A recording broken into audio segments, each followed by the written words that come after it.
What's happening? What's happening? What's happening? What's happening? What you on? What you on? What you on? What you sneaking over there doing? I see you. Mhm. What's happening, y'all? Thank you for tuning in. This is going to be one of the first real stories out of my book that I'm going to go in my book, Diamond in the Dirt, all over the place. I'm going to start with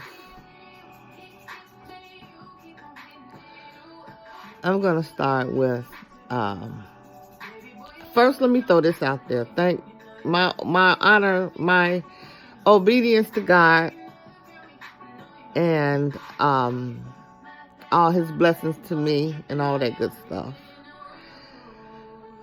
My honor, in my honor, in honor of God, where all my blessings come from. Let me get this right.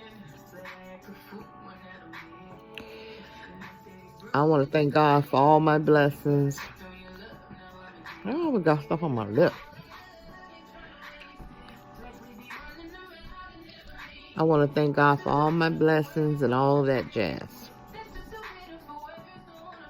Thanking him for another present, which is today, July 3rd, 2019. Okay. I want to say that I love my children very much. Love you, Tisha, you're not here. Only in spirit. And I love you, Antonio, who is 33 now, and Patrice, who is 32 now. But in the beginning, I can't even do this now because my battery going down. I'm going to talk until the battery go out. Let's see. Gosh. I don't know why I'm at 20%. I could get something in there. Anyway, this story. I remember when I didn't want in. I'm saying that I love my kids that they're here now that they're here, But I was the type of woman, I thought I wasn't going to have any kids. I didn't want any kids because I didn't want any responsibilities or any of that. I didn't think I was going to ever get married or any of that. So I know that I was using birth control pills when I got pregnant with, no, let me back up. When I got pregnant with Tisha, I was using the rhythm method. Well, I was using the rhythm method, and I never did get caught. And then I got on the pills. And then next thing you know, I was pregnant. And she was born November 25th, 82. Okay. And so then December 30th, 82, I was married. Okay, so the second child, I was using an IUD. And Dr. Kumar took that IUD out of me and say, "You 8 weeks pregnant." And I was like, how could that be? Well, IUD not 100%. I was like, wow. So then that baby was born March 2nd, 1985. And how Patrice came along was, I was simply teasing my husband. I had a house coat on, and I was teasing him, and I didn't have anything under the house coat, and I was opening and closing the house coat, teasing him, saying, you got 1 more week, or something like that. Next week, I go for my 6-week checkup, or whatever. Well, he didn't wait for that. Next week. It had been 6 weeks, but I hadn't been to the doctor yet. Well, the doctor didn't give me the clearance yet, but, well, a rubber was used, and my husband broke the rubber, and I got pregnant with Patrice. So, that scared me to death. So I got my tubes tied after that, because I was like, I can get pregnant this easy? Gee, I'll have 10 kids before I know it. So that's how that happened, but I'm glad that everything happened the way it had happened. And I love my kids very much. And I also love, out of that came 9 grandkids. So that's a whole separate story. But I always say that, back when I was a teenager, my mom enrolled us to John Robert Powell's modeling school. So I guess I was 14, 15, somewhere in there, and I was modeling. My sister was modeling. And then I graduated for the advanced class. And then my sister wasn't accepted for the advanced class. So then my mama made us, drop out. She was like, well, Nina didn't make it. You don't go either. It was kind of like that. So I had to drop out because my sister didn't make it. And we were like two peas in a pod. We did everything together. So she didn't make it, so I wasn't able to continue. So that was that. But I used to do modeling in lounges, modeling shows. We were invited to go to New York.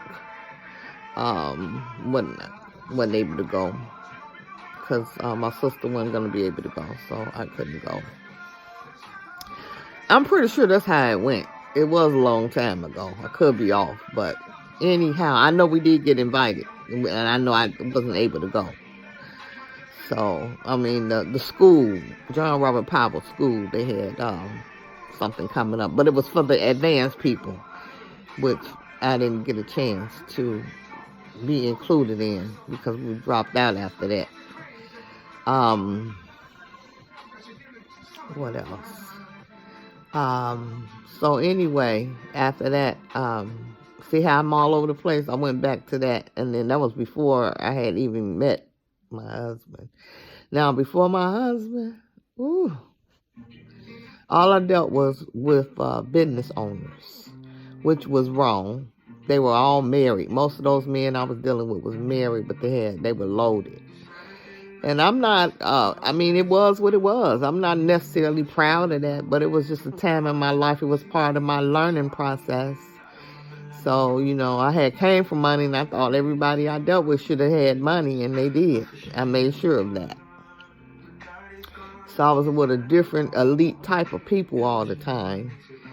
I'm not proud of myself. I respected marriage after I got much older. But back then, I thought it was cool. I thought it was cool to be the woman on the side, the chick on the side,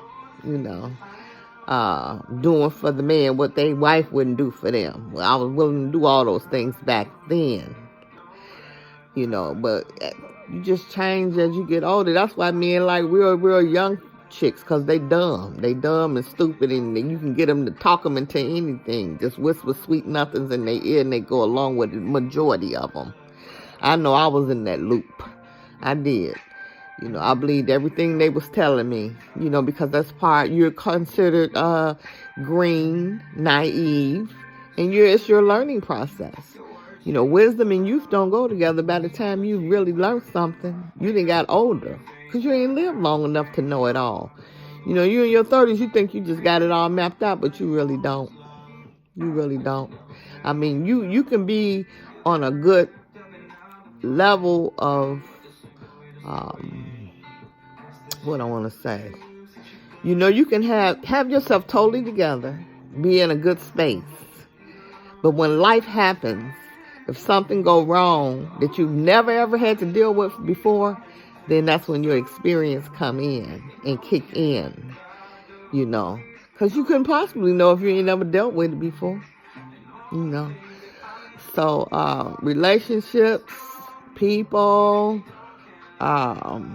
being trusting, thinking certain people your friends, and all kind of different things. It's like, I don't know. But I'm going to go back to a time when I was a kid on the west side. The first time, like my biological father, he was an alcoholic. I had an auntie and an uncle, they shot dope.